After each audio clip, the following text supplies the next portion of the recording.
Hi everybody, got a video for you, made some few things using wild orchid crafts, and I thought I'd show you them. So the first one is this, I keep saying the first one is this broke die that I cut out. It says create magic, and I stickled the create, I stamped the magic and then scrunched it up and put it on sort of like, I don't know if you can see that, but see it's not flat. Focusing for you, there you go, it's not flat. Then I put a watch piece, oh sorry, it's gone a bit bright, that's it. Then I put a watch piece on, some of the scallop lace that I've got, chipboard flourish that I also painted with burnt umber and stickled over the top. Underneath I put in one of the, over the chipboard I put one of the vintage bags and distressed it with walnut stain and vintage photo. These are two of the wild orchid craft roses. I made this rose myself with, let me sit down, sorry if I make you dizzy. I made that rose myself out of mulberry paper, and I have a stick pin and some feathers, and it hangs up like this. Can't really see that, can you? There you go. And it hangs like this. So I really like that one. This is my box of yumminess, my wild orchid flowers. That's it. And this is another baroque hanging die. I love this one. I made this for Jules at the Jewel Box. Again, it's got another handmade flower. I made this myself. It's got some Prima bling and a key. I'll hold it up so you can see it. What I did was I got some moulding putty, and I made some moulds of a pocket watch, which is one of these, and then I made a mould out of Fimo, cooked it, and golden buff and rub on it. And then I had this one as well, which was an antique key. I've got a mulberry leaf under my mulberry flower, some Wild Orchid Crafts mini roses, and a sentiment that says our friendship is so special to me, with a little bow, and a charm necklace that I used for the hanger. And I did the same again underneath. I used the vintage bags on top, and vintage photo, and also vintage photo and walnut stain. And then also underneath there is some lace. So that's Jules's little hanging baroque sign. That's that one. And then I made this morning, which I really love. It's a hanging sign with one of the hangers. I can't remember who makes these hangers, but I'd love to know where I could get more, because I could only get one on eBay. And what I did with this is it's a piece of cardboard that I received in the post, and this is all of it,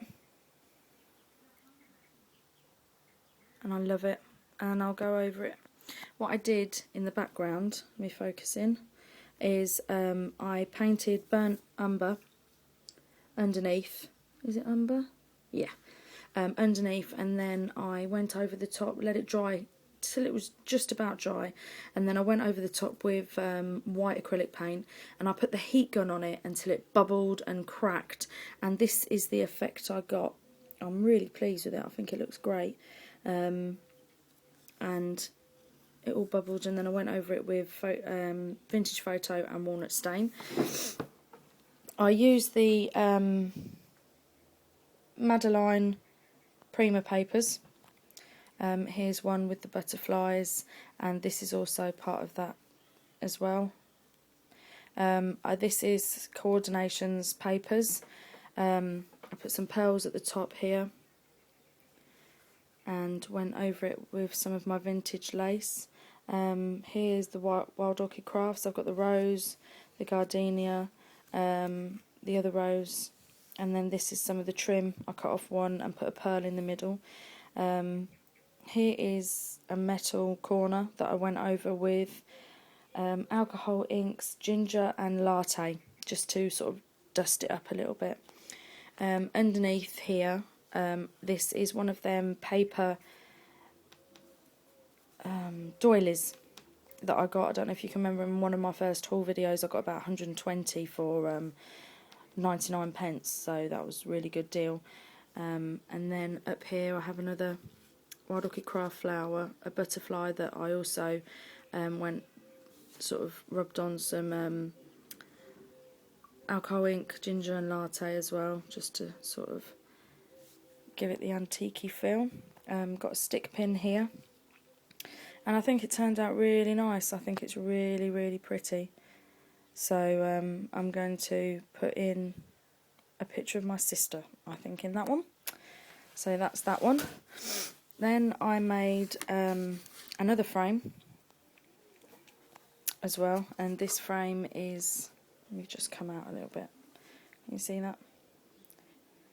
This frame is just one of the thin balsa wooden frames that I got from Hobbycraft, and down here I used some 7 Gypsies trim with some of my lace out of my stash. This is the scallop, big scallop on the bottom, small on the top. Wild Orchid Crafts rose, a handmade yo-yo flower with a vintage button in it. I also moulded some leaves out of Fimo as well, and a stick pin. This is one of the Sizzix frames. I can't remember what it's called at the minute, to be honest. With some, it's painted in burnt umber and just rubbed down with some gesso. And the same with, I don't know if you can see the effect I've got around the edge of the frame. I used crackle medium and burnt umber, and then I whitewashed over with gesso, and I also stamped with a script stamp very lightly with walnut stain over the top, and then just sort of rubbed some gesso in around the sides just to give it more of an effect. Some more Wild Orchid Craft roses. Here is another, turn it around that way. Here is another cameo, this was, and I made another mould out of it. So luckily enough, I mean, I can make as many moulds out of this cameo as I like, and which is really great because I think it's so beautiful, such a beautiful picture. And I just rub and buffed over the top with the gold, and this is, that's my frame. I think it turned out really beautiful. So that's another one. I also have a tag, which I'm sure you've all seen in my still photos. Got some seam binding, the sewing room die, which I gathered the lace over the top for the dress, and a butterfly. I've got some Wild Orchid Craft. Okay, baby. Wild Orchid Craft flowers, roses down the bottom with this on top of an E-line Prima. I made this trim myself, gathered it up, put some pearls over the top. This is the ornate back frame, and one of the movers and shapers butterflies as well. I won't go over that too much because I'm pretty sure I've showed you these. This is another one with Wild Orchid Crafts and a stick pin. A butterfly that I went over with the Dobbers and Gold and scripted over the top. Some of the True Beauty, again from the Madeline collection this is, I believe. Some more of my trim, some more seam binding. I did a little sort of mixed media on the top, I suppose you'd call it. I'm not too sure, with the glass beaded effect. So, and then I did that effect on the back, which I really liked, to be honest. I think that turned out really lovely. So these, that was they're what I've been up to lately. I haven't actually stepped out of my craft room for a while, to be honest. So, which is great because it's the kids' holidays, so, and I can see them playing in the garden where I'm in my conservatory. So, yeah, it's actually really good. So I can stay out here all day once my housework's done and everything. So they're my projects, and I hope you like them. Leave a comment and let me know what you think. Happy crafting. Take care. Bye.